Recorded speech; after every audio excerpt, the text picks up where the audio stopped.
Leçon du jour pour les élèves de seconde, la galette des rois. Ensemble, pour maîtriser la recette, apprentissage des ingrédients. On a les œufs, ensuite on a la farine, de l'eau, le beurre. Pas toujours simple de se faire comprendre. Concentration maximale pour s'exprimer sans la parole. C'est un peu perturbant et on doit tout le temps regarder le professeur. On ne peut pas dire de tourner la tête 2 secondes parce que sinon on ne va pas voir le signe qu'il a fait et on ne pourra pas suivre. Ce qui est compliqué, c'est qu'on n'écrit rien. C'est tout, faut tout retenir, il faut retenir les gestes. On ne signe pas qu'avec les mains. En fait, on signe avec le corps, on signe avec les mains, mais on signe aussi avec les expressions du visage. Donc ces 3 facteurs-là sont très importants en langue des signes.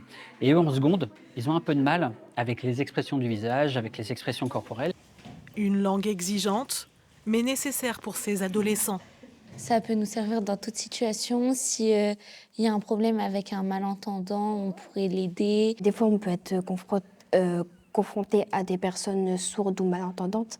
Et je trouve que c'est important d'avoir des bases pour les aider en cas de problème.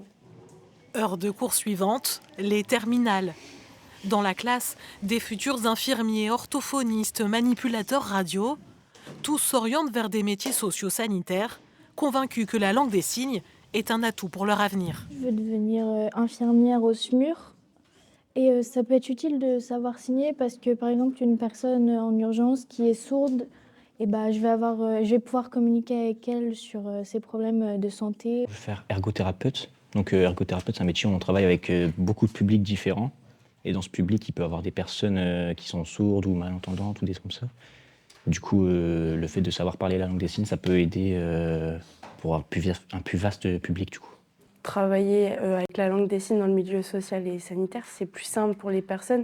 Ça les intègre plus dans la vie quotidienne et dans la vie sanitaire.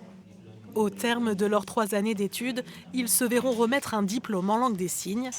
Au lycée de Porter, environ un quart des élèves suivent cet enseignement, toujours plus plébiscité.